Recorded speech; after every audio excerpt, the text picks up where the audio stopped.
2022 Planning and Zoning Commission meeting to order. Would everybody please join me in the pledge? I pledge allegiance to the flag of the United States of America and to the republic for which it stands, one nation, under God, indivisible, with liberty and justice for all. Okay. Madam Clerk, could you please take a roll call? Tonight's roll call: Verhey. Here. Monaco. Here. Ornstein is excused. Staggs. Here. Charbonneau is excused. Chair Sullivan. Here. You have a quorum. Thank you. Okay, now we have citizens' comments on any subject except those items scheduled for public hearing. And those who have signed in may have a limit of, we'll give the first opportunity to speak, and there's a limit of 3 minutes per speaker, and we'll have a total of 36 minutes available. Madam Clerk, is anybody signed in? Yes, ma'am. The first person signed in is Stephen Soul. Good evening, Commissioners. Good evening, public. I wanted to speak to you guys regarding housing in Seward, specifically the Hemlock subdivision of Resolution 2022-009. I encourage this Commission to pass this resolution in order to move forward with this much-needed residential development project. I want to make a few points to you guys. First off, City Council has acted several times to advance this specific project. Resolution 2021-143 allocated $19,000 towards the subdivision design. Secondly, Resolution 2022-020 allocated $9,553 towards water and sewer expansion design for the site. $7 towards the rezone and the replat. That's tertiary to this item. Secondly, Seward has a dramatic housing shortage. Nobody would say that was untrue. This should be met with action to remedy the issue. Some parties are stating that, quote, we need housing, just not this housing at this location. I would remind us all of the scope of our problem. In a recent presentation by one of our local real 55 housing units short of market equilibrium. 40 homes is just one small step towards fixing that problem. Thirdly, we will not fix the housing issue with one single action. So there's numerous tools that we're going to have to engage in order to fix our housing shortage.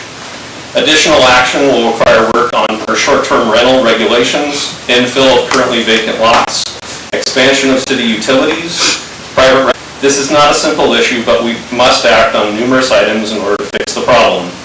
I'm going to end with 2 personal items. Number 1, I chose to move their families here as well. We have to think not just about our current needs, but about future generations as well. Secondly, I hear a lot of comments about the loss of trees. On Nash Road, a mountain ash and a large spruce tree had to be removed from my own personal property.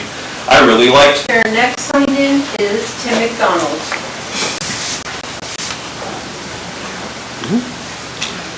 Oh, he left. Sorry, sorry about that. Next signed in is Jim McCracken.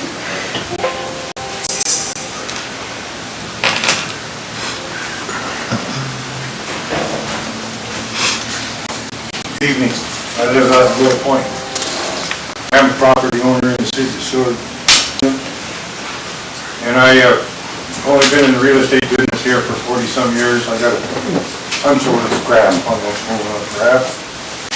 And I did speak with you at that time about the arithmetic of the housing, and that the income doesn't necessarily warrant the $250 a square foot for single-family residency cost, if you will, in order to qualify for a $250 a square foot home. And these reduced small lot sizes vision at 7,200 square foot lots. And you can see how dense that pack is. In the process, perhaps. And to end this, I know that the resolution at the May 3rd meeting when we were here for the rezoning was voted down, and there's no reconsideration was filed. Therefore, this rezoning failed. It is still institutionally zoned for that park, bike path, bike park, and things of that nature. Thank you. Madam Chair, next signed in is Peggy Ventura. My name's Peggy Ventura, and I live outside the city limits, but I own property within the city of Seward. Last time I spoke for 5 minutes, I read my thoughts. This time around, the joy it brings to the community and individuals who visit are beyond measure. This issue should die. Most of the public, Seward citizens, as the last mention, was on May 4th, except for in the Seward Council city calendar. And it says, planning and zoning fails Fort Raymond replat. I talked to so many people that had no idea this was still on the table. There should not be competition between the city's public land and the private citizens' land for development, period. There are houses and land for sale. This land belongs to those that live here and should remain undeveloped. The only flat place with old, large trees to live. A survey showed respondents 59% said the pandemic taught them nature is important to their well-being. Cedar Falls, Iowa, activity improvements to parks since 2017. Anderson, South Carolina, the lake is a wonderful, quiet place. Philadelphia, Pennsylvania, offers parks. Lansing, Michigan, 111 parks, plus county parks that offer wildlife observation areas. I've helped generations in Seward, visitors and locals alike. I take your water and prevent flooding, and you bring truckloads of snow from city streets for me to consume. I offer homes for the wildlife and food from my trunk and limbs.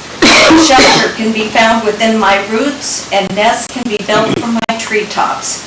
Protection from the elements for the young and old. Many who can't climb mountains can find peace under my branches. I reach out to everyone, the injured, frail, or weary, those that are learning to walk and those that can't walk. I clean the air you breathe and bring life to the soil. The wind is my voice. Please listen and protect me. Thank you. Madam Chair, next signed in to speak is Linda Corbin. For nearly 42 years, and I do own property in the city, and I'm here to speak against the proposed housing development in Forest Acres Campground. First, I have to ask, why is this issue even up for reconsideration? I thought we voted on it. Isn't a vote a vote?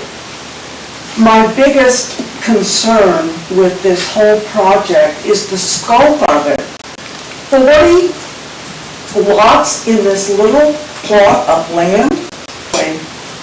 Other concerns are lack of parking. I live on Dora Way right now, and I think the lots up there are a little bit bigger than what's proposed for Forest Acres Campground. We don't have adequate space to park now.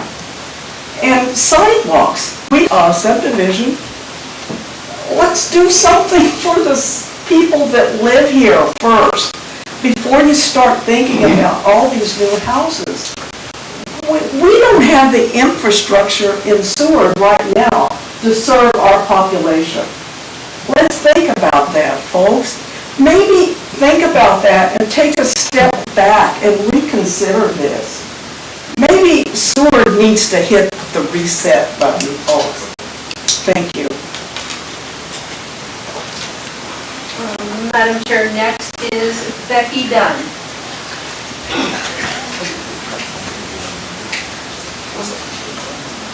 Hi, my name is Becky Dunn. I live inside the city limits, back not very far from the proposal for the and a lot of the comments were cut off. There was things that weren't on record that we couldn't air. I'm the one that airs 91.7, and we didn't know there was dead air. And even George couldn't, who can do everything. So I just wanted to mention that, and there's no minutes from last meeting. And that there is a shortage of housing in town, but we need to look at part of the problem. Part of the problem is there is so many B&Bs in town that the people don't even live in town or live in the house. The whole house is B&B. I don't have anything against those that are year-round, that's okay, but there are so many people that B&B that don't even live here, the whole house, and that is allowed. We need to address that first. And the nightly rental,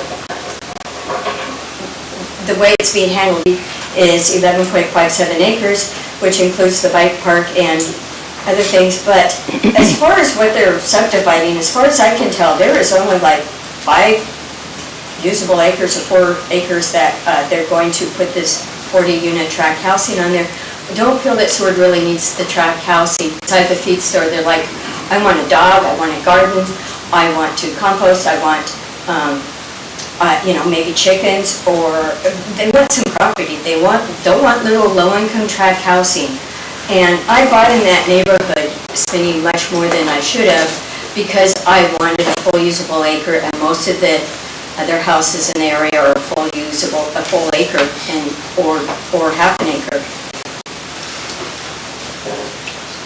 So, and I'm also concerned with parking and snow and the traffic too, and the traffic, it's just, and affordable. Affordable should be just taken off of everybody's lips right now, because nothing's affordable. Go to the gas pump, nothing's affordable. Housing isn't going to be affordable, nothing's going to be affordable for a while. We're in the middle of a crisis. I have 2 neighbors that, and I'm having a brain fart, and it's Lynette, Well, no cells. Thank you. Anyway, they both asked me to speak, that they're very against this too.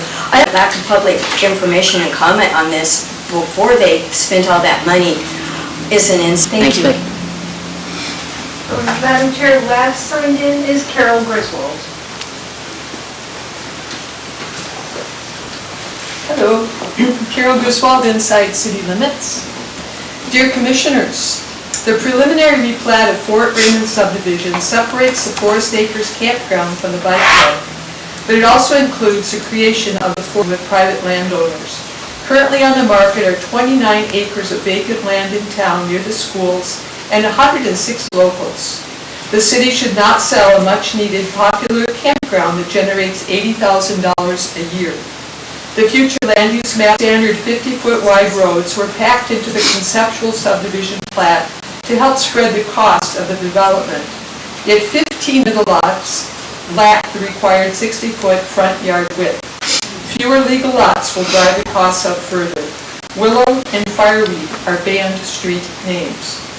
The geotech results have not yet been submitted, so the plat is missing critical and required information on drainage, soil analysis, wetlands, and flood hazard in mapped floodplain areas. Residential use is not allowed in an institutional zone, nor is a campground allowed in a residential zone. Approval of any plat is premature until the Board of Appeals rules on the Commission's recommendation to Council to deny the rezone from institutional to residential. The Kenai Peninsula Borough Platting Specialist told me the preliminary plats are detailed and extensive. The Plat Committee will reject this preliminary plat, and so should the preliminary plat. Thank you for your consideration. Madam Chair, I don't have anyone else. I thought I had 5 minutes, but I've got 3, so I'll try to talk fast. My name is Dave Paperman. I live in the city limits. I'm a short timer here. I've only been here about 20 years. Actually 30, almost 30. Like Genesis in the Old Testament, the proposed Hemlock subdivision has an original sin. As a result of this proposal's genesis, the prospect of a development project that helps our housing crisis and is something our community would be proud of will be forever out of reach. In this case, the original sin is twofold. First, the proposed development is counter to numerous aspects of the City of Seward Comprehensive Plan, which, under City Code 1505-010, should, quote, guide the actions of officials. The plan does, however, include goals to develop the former Air Force Rec Camp and formulate a land use plan for the east side of the bay apartments, but says nothing about single-family homes. Second, the proposal has not been through any of the proposed plan is not feasible, and that it would require future revisions, and 50 lots would never be possible. Why send evidence is to send the process back to the drawing board and have an inclusive public process that includes local residents, property developers, real estate professionals, as well as the planning development staff and the contract architect. I I believe that there is some potential for collaboration and actual success in the process if it includes retirees looking for a summer home or investors looking to buy vacant properties that appreciate and value undeveloped. We are all anxiously awaiting new policies to discourage unlicensed nightly rentals and incentivize year-round owner-occupied housing.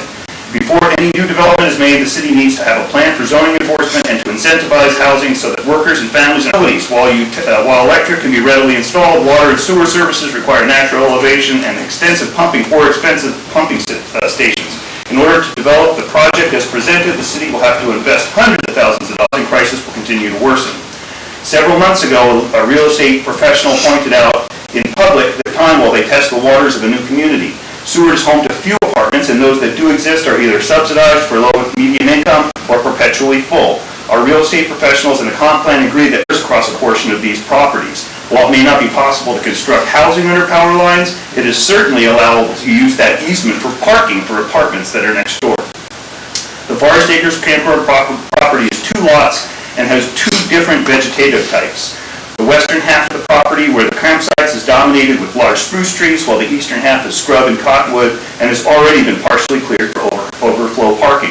If developing this camp property is the only answer to our housing crisis, and it is not, we could utilize the eastern half of what is the campground without affecting the western half with the large trees as a site for market rate multifamily apartments built to a high quality with desirable features. By fronting the apartments on the highway would eliminate traffic from the already scarce. Land in Bear Creek outside the city limits is plentiful and much as suitable for residential development. The most efficient solution to our housing crisis is to create high-quality multifamily housing inside the city limits where utilities are available and encourage single-family home construction in the areas outside the city limits where well and sewer are needed and property is available. There are dozens of reasons why the current proposed rezone should not happen. The only way to honor the intent and language of the City of Seward Comprehensive Plan is to fail this rezone and restart the project with full public notice and involvement. Only through public involvement will we find a solution that will have a positive impact on our housing problem. Rezoning this property will not solve our current crisis, but will create a morass of issues related to traffic, property values, and... Anybody else?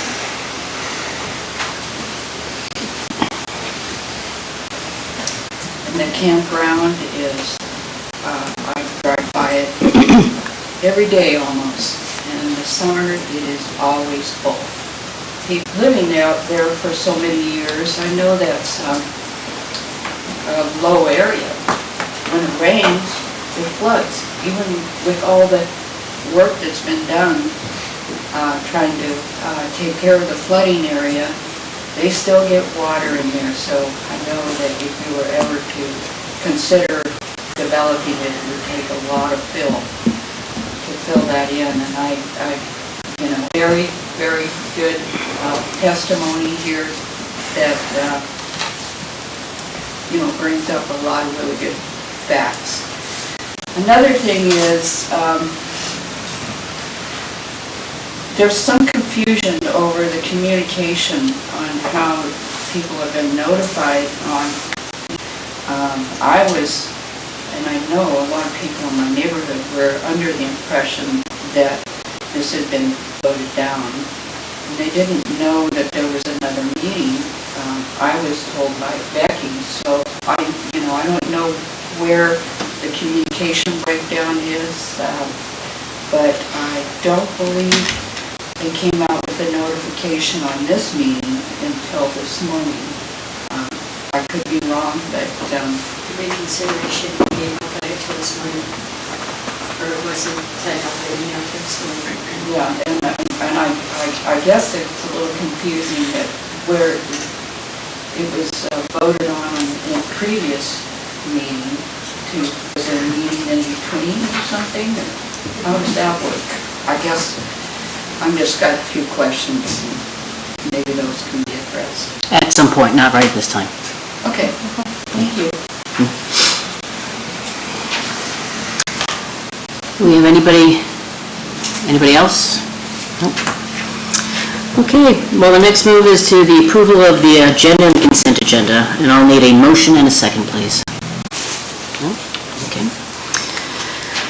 All right, Madam Clerk, can we have a roll call, please? Yep. Thank you. Voting on the approval of tonight's agenda and consent agenda. Verhey? Yes. Monaco? Yes. Staggs? Yes. Chair Sullivan? Yes. Your agenda and consent agenda are approved, and approved on tonight's consent agenda are the May 3rd, 2022 regular meeting minutes. Okay. Okay, then we'll move on to the next is special orders and presentations and reports. We don't have any proclamations or awards or anything going at this point, so the next is the city administration report, and I will turn it over to a community development director. All right, thank you. You guys have my report in the packet there. I did want to highlight a few other items. This last week, we actually met with, actually it was last week, we did meet with Senator Murkowski's staff, just in regards to the naturally to like new housing development. It's usually to replace infrastructure and that type of thing. And so one of the items was that, and we're kind of in between, we're not like a large city, we're not quite small enough in some ways. And so we did talk to them about, because the infrastructure and water, sewer, that type of stuff is the most expensive piece. And so look to funding for that. Today, that site, and so they're moving that out. So we're looking forward to moving plans forward with that park space up there. Because we have spoke about being more helpful and creating education pieces for our community members in regards to what they can do with their homes, both for development and land use. And so I'll just turn over to Courtney here, and she can kind of show you what she's been working on. Yeah, so we've created a variety of just pamphlets for each zone that we've posted what uses require a general permit and development requirements. So we're hoping that having these available to the public will make it a little bit easier for them to find out what they can and can't do on their property and what the process is to get a conditional use permit or just general permits for those uses. Okay. Yep, and that's all we have. Okay, thank you very much. Yep. So it looks like the first public hearing item is Resolution 2022-013. Madam Clerk, could you read the title into the record? Party Properties LLC to construct a 9 on-lots, attend the meeting, to represent the applicants. Okay. We'll get the motion on the table. We'll go Yeah, with it. Okay. So, Motion for resolution 2022-013. I'll second. okay, thanks. Okay, administration, do you have any comments? Yes, so this application is for a 9-plex studio apartment and crew housing on 809 3rd Avenue in an auto commercial.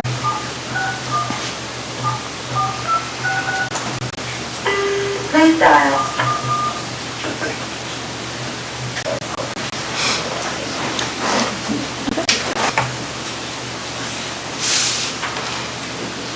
Your call has been forwarded to an automatic. I hate when that happens.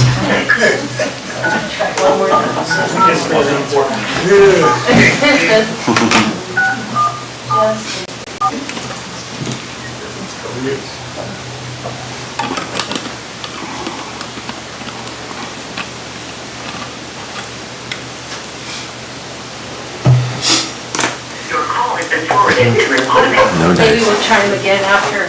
Yeah, after Courtney finishes, we'll do that. Thank you. Go ahead, continue, Courtney.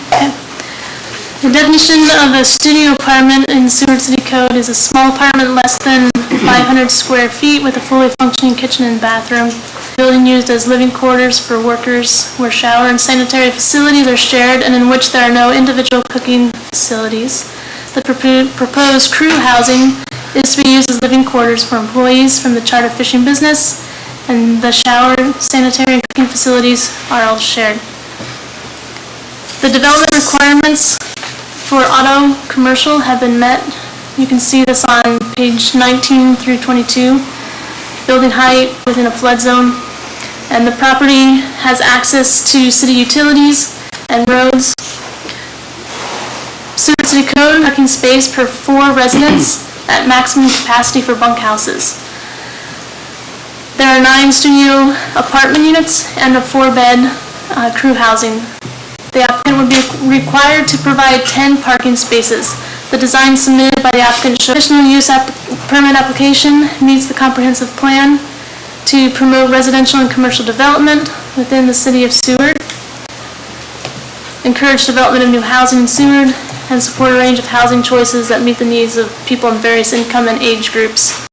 Staff comments: building department had no comment. Fire department requested that a stamp prior to construction. Public Works, no comment. Harbor Department, no comment. Police Department, no comment.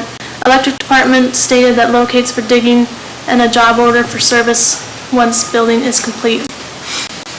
The recommended required conditions for this permit would be, is found on page 8, that occupancy shall meet all locally adopted fire, light.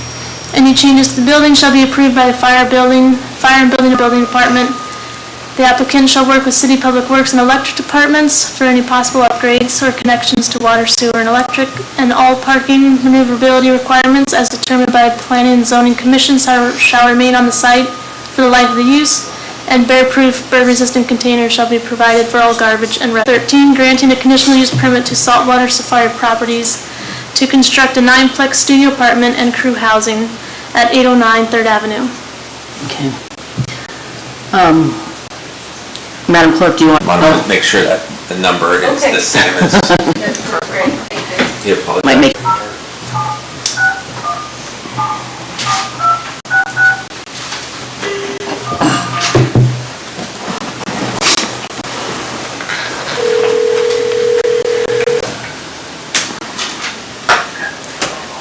We're on with Planning and Zoning Commission.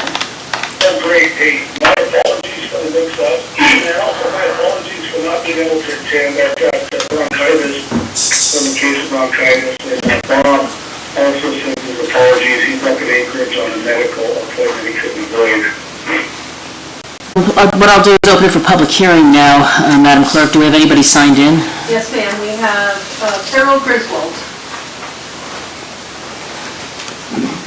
Hello, Carol Griswold, inside city limits. Dear Commissioners, this 9-plex and bunkhouse looks like a well-designed and attractive facility that will help to house employees and perhaps serve long-term residents. As noted in my email sent yesterday, I hope the Commission will add conditions to increase safety, require landscaping, and address the location of the trash cans to help reduce the impact of this large building on the town corridor and the surrounding properties. 1. Access for emergency response, package and fuel deliveries, residents, and visitors. Access should not depend on a random parking space being vacant or require threading between side view mirrors or squeezing through the south 5-foot side yard setback. Required that one of the extra lane as per the fire chief's recommendations. 2.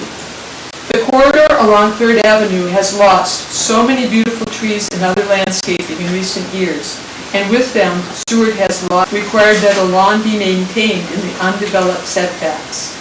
In addition, required that as much existing landscaping be preserved as possible in the undeveloped setbacks. Stately spruce and mountain ash trees could be preserved along the north setback. Another spruce tree and a row of young mountain ash trees could be preserved along the east setback next to the sidewalk. Consider transplanting the beautiful flowering crabapple to the southeast setback. 3. Require an on-site location of bear-resistant trash cans not in the right-of-way, perhaps conveniently located on the south side of the garage near vacated space number 5. I also have concerns about the trend to use the alleys as a primary access to parking spaces. The alleys are intended for fuel delivery, garbage pickup, and other service-related uses, not traffic. By code definition, alleys afford a secondary means of access to the abutting property, not a primary means of access. The increased traffic and noise does affect the residential homes across the alley and to the north. This is an unfortunate trend, and one created by allowing apartment buildings along 3rd Avenue, where access from 3rd could create even more congestion. I hope this trend will be discouraged in the future. Thank you for your consideration. I don't have anyone else. No one else? Anybody in the audience like to come on, sir?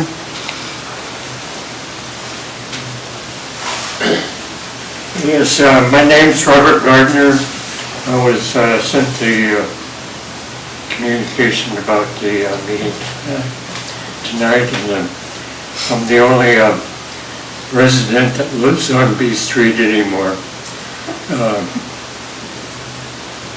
Everything,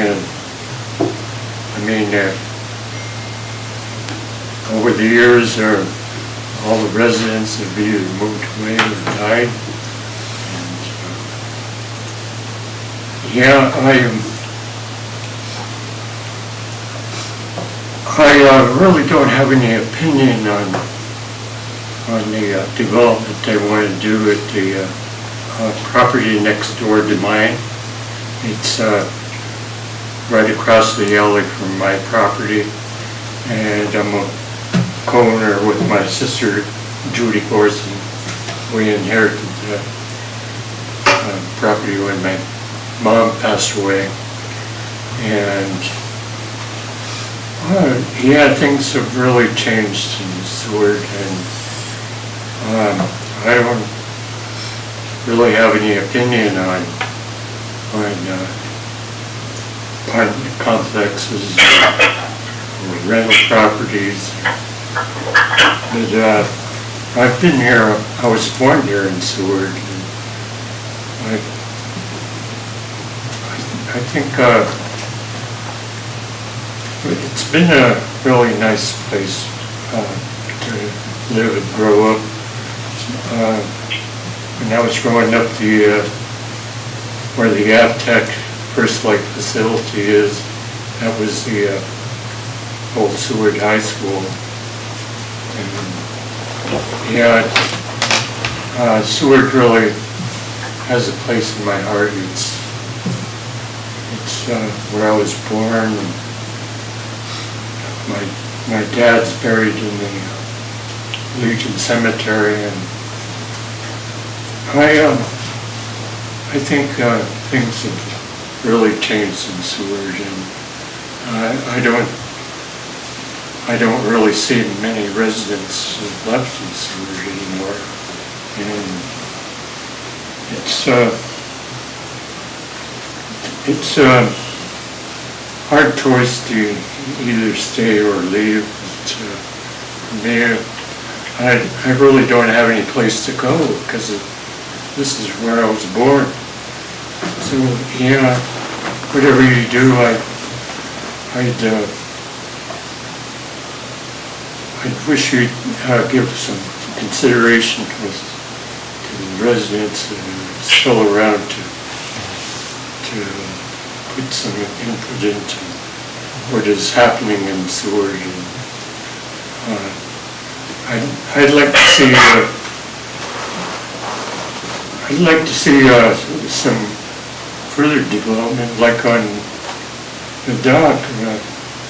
That's where my dad made his living, was working on the 4th Avenue dock before the earthquake. I hope things work out for residents as well as people doing development in the community. I wish they'd keep in mind the people that did, where the flag was designed, and yeah, I think Seward's a very beautiful place. I hope to continue people that are moving into the community. Thank you. Thank you. Anybody else have some input? No? Okay. I just wanted to confirm one thing as far as, the parking lots. I do like Carol's comment about life safety access. You have 11 parking spaces, and you're only required for 10. Maybe that might be something along those lines or not. I don't know if that's something that's in something that we would necessarily have to do, but I think it's most definitely a needed housing thing. I mean, especially with workers and single, the smaller apartments, people can afford those. And if anybody has anything else to add, I will call for the vote. Voting on the approval of Resolution 2022-013, Verhey, Yes. Monaco, Yes. Skaggs, Yes. Chair Sullivan. Yes. That resolution is approved. Okay. Thank you, Andy. We'll let you go. Thank you very much. Good night. Okay, we'll move on to the next one. The next public hearing item is Resolution 2022-14. Madam Clerk, could you please read that into the record? Resolution 2022-014 is granting a conditional use permit to Dwayne and Carly Atwood to construct a single-family dwelling on Lot 18, Block 14, original town site of Seward, located at 305 3rd Avenue, within a central business zoning district. Okay, I will need a motion and a second, please. I'll motion for the resolution of 2022-014. I'll second. Okay. Administration, could you give us some backup and provide us some info? Yes. On their property located at 305 3rd Avenue, the 2 living spaces and the occupants will also be one family, so it is not considered a duplex. Development requirements in the central business zoning district, there are no setback requirements. However, the home will have a 5-foot setback on the north and south sides and an 18-foot setback in the rear and an 8-foot setback in the front. It meets the minimum buildable lot size for a single-family dwelling of 3,000 square feet and the maximum building height of 34 feet. According to the Kenai Peninsula floodplain map, the area is not located within a floodplain. It has access to city utilities. Seward City Code requires 2 parking spaces for a single-family dwelling, and the applicant's design shows that there is a garage that will provide 2 parking spaces, and 2 other parking spaces are located in the alley behind the home. It meets the comprehensive plan, which promotes residential and commercial development within the city of Seward, expand the opportunity for affordable, diverse, year-round housing, encourage development of new housing in Seward, and support a range of housing choices that meets the needs of people in various income and age groups. Staff comments: building department said building must be updated to meet locally adopted fire and life safety codes once and if there are 2 separate families living in the building. Fire department said prior to construction, apply for building permit and meet all locally adopted building and fire and life safety codes. No other department had a comment. The recommended conditions are on page 27. The owner of the property must update the structure of the building to meet locally adopted fire and life safety codes for a duplex if 2 separate families are ever occupying the structure. The building shall meet all locally adopted fire and life safety codes prior to construction use. Any changes to the building shall be approved by the fire and building department utilizing a building permit. Applicant shall work with city public works and electric departments for any possible upgrades to connection to the water, sewer, and electric. All parking and maneuverability requirements as determined by the Planning and Zoning Commission shall remain on site for the life of the use, and bear-proof, bird-resistant containers shall be provided for all garbage and refuse for the life of the use. Community development conditional use permit to Dwayne and Carrie Atwood to construct a single-family dwelling at 305 3rd Avenue. Okay, thank you. I'll open it to public hearing. Do we have anybody signed in to speak? Yes, ma'am, we do. Okay. All right, but is there anybody who wants to say anything? No? Okay, I might go fast. Is the applicant present? Okay. Would you like to say anything, or? Nope? Okay. No. Okay, well, since it's going fast, I'll close it for public hearing, and I'll bring it to the commissioners if anybody has any comments or questions. Good for that. I have just a question just for clarification. If it goes to a true duplex off the alley, is that in the alley or is it completely off? So we don't have to worry about blockage in the alley at all? My understanding that it is off It's completely... the alley. Okay. Nothing else there. Well, then I guess I'll, if there's no other comments or anything else like that, I will go ahead and call for the vote. Voting on the approval of Resolution 2022-014, Skaggs, Yes. Monaco, Yes. Burhi. Yes. Chair Sullivan. Yes. That resolution is approved. Okay, I think right now we'll be moving on to our unfinished business. We have one item for reconsideration, which is Resolution 2022-009. Madam Clerk, could you read the title into the record? Resolution 2022-009 is recommending City Council and Kenai Peninsula Borough approval of the preliminary replat of Fort Raymond subdivision, replat number 1, lot 12A, located at 911 Hemlock Avenue, creating Hemlock subdivision lots 1 through 40 and tract A. Okay. I will need a motion and a second, please. Motion approval? Motion to reconsider. Yeah. Is the motion. Motion to reconsider. Okay. I'll second. All righty. So the reconsideration, with that, I brought it back for reconsideration, and one of the reasons why I did was, at the last meeting, there was a lot of unanswered questions that I think with the, necessarily the layout, and I thought perhaps maybe if we looked at things again, that perhaps, the 40 units and the rest, I wasn't quite sure if that was locked in stone. So that's the reason why I brought it back, because I wanted to have it take a look at and get some, whether this resolution should or should not be reconsidered. Any concerns? I have a concern that, are we locked into 40? Because I feel like the last meeting, it was maybe not 40.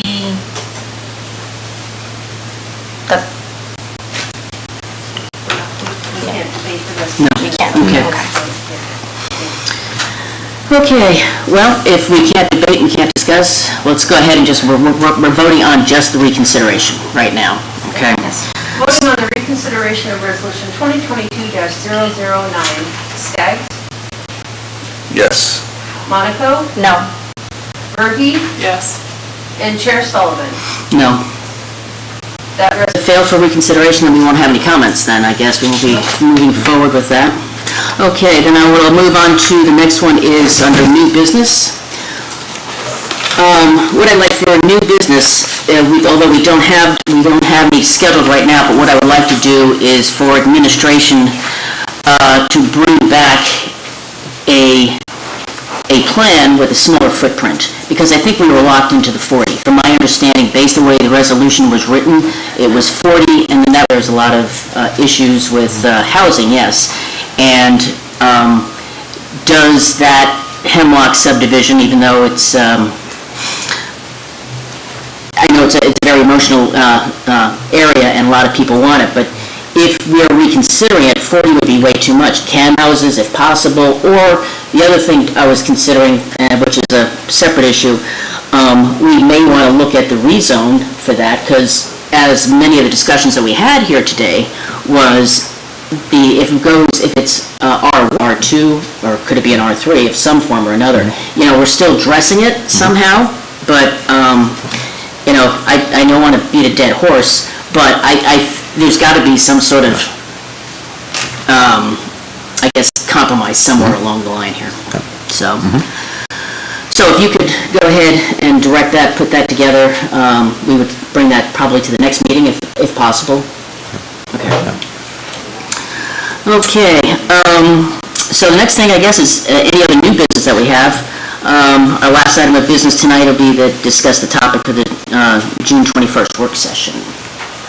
And I did want to make a comment just because it does affect, for the informational items and reports, is that because of kind of unforeseen circumstances, we do need to cancel our kind of planned work session that was going to be happening on the 14th.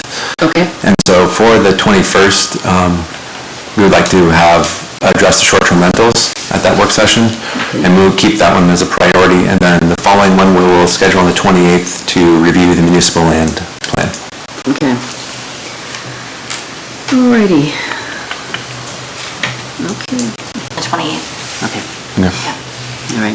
We'll see if we'll have enough of... Yeah, I'll circle back up and check with the commissioners that are currently out and see. Yeah, I just have a military conference. Okay. Yeah, no problem. We can work with that. Okay, and I guess we'll move on to the citizens' comments. We have any citizens' comments here at this point?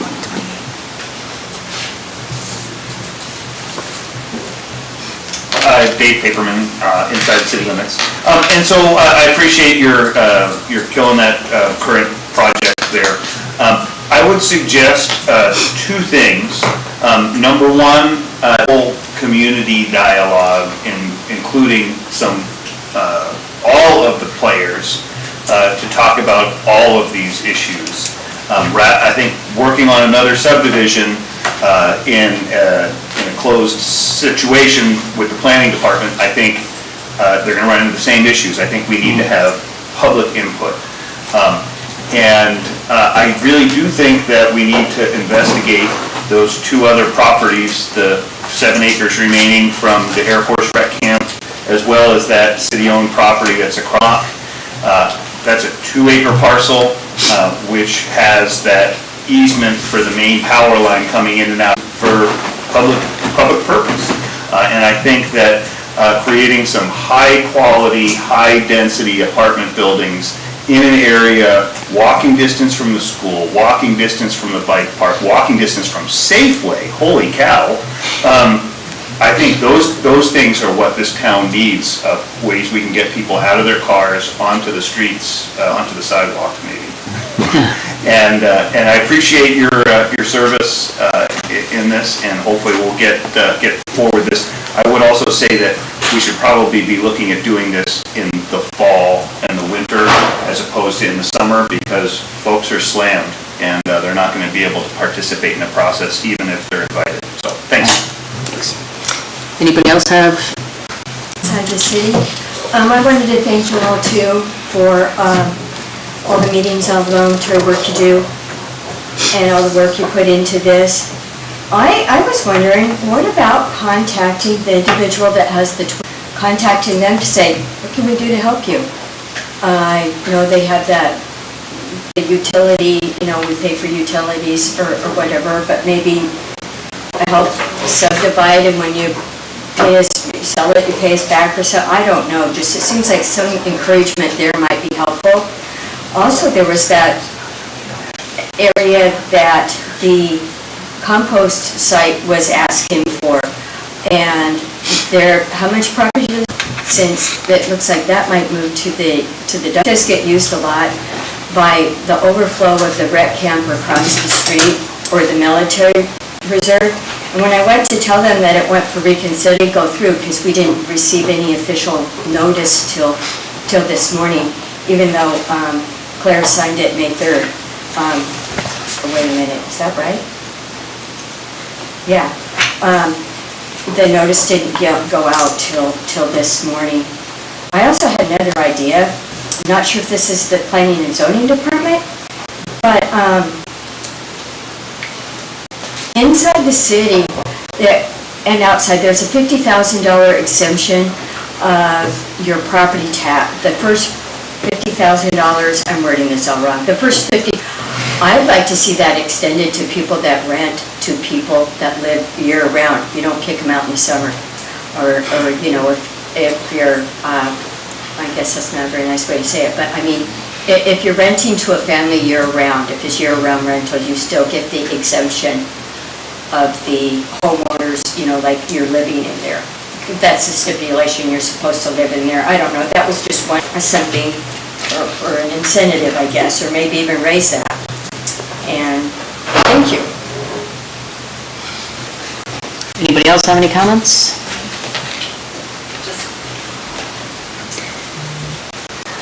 Please don't cut down the trees before everything is approved and finalized. We already have gravel in places in Seward, and there's no trees. There's nothing beautiful about it, and they're sitting there empty. And the railroad property that's for lease is one of those that as you come into town, it used to be just beautiful. They cleared everything out, the water's gone, and now you look at gravel, and in the wintertime, there's nothing beautiful about it. Thank you. Okay, if that's for input from the audience, now to the boards and commissions for here. Anybody have anything to offer? Commissioners? No? administration and all the citizens showing up. Always appreciate the input and emails and all of that. Administration does work very hard. Yeah. And they have to put up with decisions and switch gears a lot. So I do appreciate that. But with respect to, I think we can continue to move forward on some of these, housing areas, we need to identify what's the best area, where's the best places to go. These other ones that are, eligible for development, I know there's ones that you have reached out to considerable people that have got lots of property, and they're just sort of unfortunately sitting on their hands. And so I really appreciate all that the city has done, considering the fact that they were backed up into a corner, and they're trying to make the best of a rough situation. My concern was specifically, on the 40 lots. I was concerned about that, and that to me is a little bit on the untenable side. So I will offer Jason, Courtney, anything to say? Anything? Yeah, I just want to say thank you. It is good to have people come out, and I appreciate when people try to provide solutions. And as we all know, that housing is a big issue that if we don't wrap our head around it soon. We have a lot of positions at the schools that weren't filled this year. It was very hard on the teachers that did stay there. And it's not because they can't hire people, it's because they can hire people and they have nowhere to live. And it is really hard, when we're losing a lot of programs in the schools, sports are being dropped. It is a really, really tough situation for our community, and especially for, our community is built around families and kids, and that's kind of the future. And if you go talk to anyone at the schools, that's looking pretty bleak right now. And we have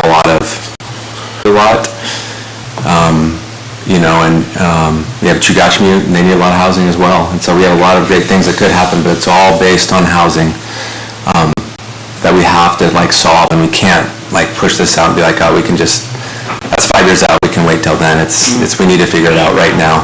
And it's a tough thing we have to wrap our head around. So I would just challenge everyone here to dig in. I mean, if we care about Seward, it's either growing or it's dying, one of the two, and right now we're dying, even though it doesn't feel that way, we are. If you ask people in the community, we have lots of friends that have to move out because they have no place to live. And so we have to change things and turn it around so that we can thrive.